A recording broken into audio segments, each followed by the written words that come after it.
हमारे द्वारा सांस ली जाने वाली हवा का लगभग 80% हिस्सा नाइट्रोजन गैस से बना है। जैसा कि हम जानते हैं, ये साइलेंट और इनविजिबल गैस जीवन के लिए आवश्यक है। लेकिन इसकी शांत उपस्थिति के पीछे एक कॉम्प्लेक्स यात्रा छिपी है, जिसने पृथ्वी के शुरुआती इकोसिस्टम को आकार दिया, एवोल्यूशन को गति दी और अब मरीन हैबिटेट्स के लिए खतरा पैदा कर रही है। ये महत्वपूर्ण एलिमेंट एक शांत आपदा कैसे बन गया? You about to find out. Earth diary Hindi में आपका स्वागत है, जहां आज हम एटमॉस्फेरिक नाइट्रोजन के पीछे के चौंकाने वाले सच के बारे में जानेंगे। नाइट्रोजन, ये हमारे वायुमंडल में सबसे अधिक मात्रा में पाई जाने वाली गैस है, जो हवा का 78% हिस्सा बनाती है। पृथ्वी पर जीवन को बनाए रखने में इस अदृश्य गैस की क्या भूमिका है और इसकी अधिकता कैसे समुद्री मृत क्षेत्रों या ओशियानिक डेड जोन्स का निर्माण करती है, जहां जीवन जीवित नहीं रह सकता। आइए एटमॉस्फेरिक नाइट्रोजन की आवश्यक, जटिल और कभी-कभी खतरनाक कहानी को उजागर करें। नाइट्रोजन हमारे एटमॉस्फेयर में सबसे अधिक मात्रा में मौजूद है, लेकिन आश्चर्यजनक रूप से ये अनरिएक्टिव गैस है। अपने प्राकृतिक गैसियस फॉर्म में ये अन्य तत्वों के साथ आसानी से कंबाइन नहीं होता। क्यों? क्योंकि नाइट्रोजन का केमिकल बॉन्ड सबसे मजबूत में से एक है, जो ट्रिपल बॉन्ड है, जो इसे अत्यधिक स्टेबल और अनरिएक्टिव बनाता है। पौधे, जानवर, यहां तक कि अधिकांश माइक्रो ऑर्गेनिजम्स भी इसे तोड़ नहीं सकते। फिर भी नाइट्रोजन जीवन के लिए आवश्यक है। सूक्ष्म माइक्रो ऑर्गेनिज्म से लेकर मनुष्यों तक हर जीव नाइट्रोजन पर निर्भर है। ये प्रोटीन, डीएनए, आरएनए और यहां तक कि विटामिन्स का भी एक बेसिक कंपोनेंट है। लेकिन यहां एक समस्या है। बायोअवेलेबल होने के लिए नाइट्रोजन को पहले यूजेबल कंपाउंड में होना चाहिए, जिसे प्लांट्स, एनिमल्स और माइक्रो ऑर्गेनिजम्स इजीली यूज कर सके। इसके लिए नाइट्रोजन को प्रकृति की सबसे कॉम्प्लेक्स प्रोसेस में से एक से गुजरना होगा, जो है नाइट्रोजन साइकिल। तो नाइट्रोजन साइकिल क्या है? ये एक जैव भूरासायनिक या बायोजियोकेमिकल यात्रा है, जिसमें नाइट्रोजन एटमॉस्फेयर, ओशन, जियोस्फेयर और बायोस्फेयर से होकर गुजरती है। हर कदम पर रूप बदलती है और जीवन को सहारा देती है। आइए इस अद्भुत प्रक्रिया के बारे में जानें। सबसे पहले नाइट्रोजन फिक्सेशन है। इसमें स्पेशलाइज्ड प्रोकैरियोट्स, मुख्यतः बैक्टीरिया एंड आर्किया, सॉल और एक्वाटिक एनवायरनमेंट में नाइट्रोजन ट्रिपल बॉन्ड को तोड़ते हैं और एटमॉस्फेरिक नाइट्रोजन को उपयोगी रूप अमोनिया और अमोनियम आयन्स में परिवर्तित करते हैं, जिन्हें प्लांट्स एब्जॉर्ब कर सकते हैं। ये सूक्ष्म जीव नीलहरे एल्गी, तिप्तिया क्लोवर घास और मटर जैसे पौधों की जड़ों में रहते हैं, जो नाइट्रोजन को जैवोपलब्ध या बायोअवेलेबल बनाते हैं। ये पौधे सॉल में नाइट्रोजन की मात्रा को बढ़ाकर फर्टाइल बनाते हैं।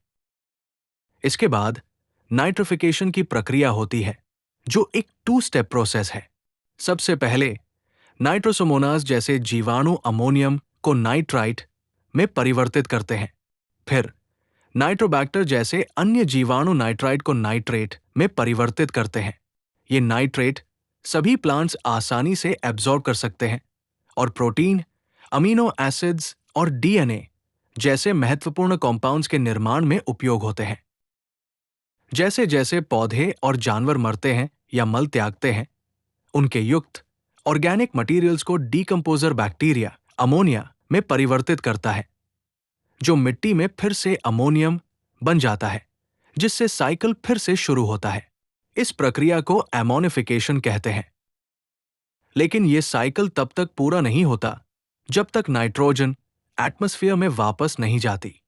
ये डिनिट्रिफिकेशन की प्रक्रिया से होता है। इसमें एनारोबिक बैक्टीरिया नाइट्रेट का नाइट्रोजन गैस या नाइट्रस ऑक्साइड में बदलता है। यह प्रोसेस ऐसे ही चलता रहता है। दिलचस्प बात यह है कि प्रारंभिक पृथ्वी पर एटमॉस्फेरिक नाइट्रोजन बहुत कम थी और अमोनिया जैसी बायोअवेलेबल नाइट्रोजन अधिक मात्रा में थी।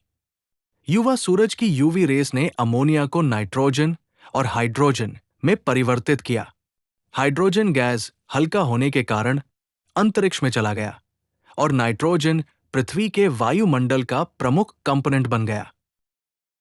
जैसे जैसे समय के साथ एटमॉस्फेरिक नाइट्रोजन में वृद्धि हुई, नाइट्रोजन फिक्सिंग बैक्टीरिया विकसित हुए। पृथ्वी के प्रारंभिक वातावरण में ऑक्सीजन नहीं थी, इसलिए नाइट्रोजन फिक्सेशन ऑक्सीजन की अनुपस्थिति में हुआ। Anaerobic nitrogen fixing bacteria nitrogen cycle के अन्य माइक्रो ऑर्गेनिजम्स की तुलना में सबसे अधिक प्राचीन है। ये लगभग 3.2 से 3.8 बिलियन साल पहले आए और उनमें से कुछ आज भी मौजूद हैं, जो ऑक्सीजन फ्री स्थानों में रहते हैं। इनमें से कुछ ऑक्सीजन रिच वातावरण में रहने के लिए इवॉल्व हुए, लेकिन वे अभी भी अपनी ऑक्सीजन फ्री सेल्स में पुरानी एनारोबिक नाइट्रोजन फिक्सिंग मेथड का उपयोग करते हैं।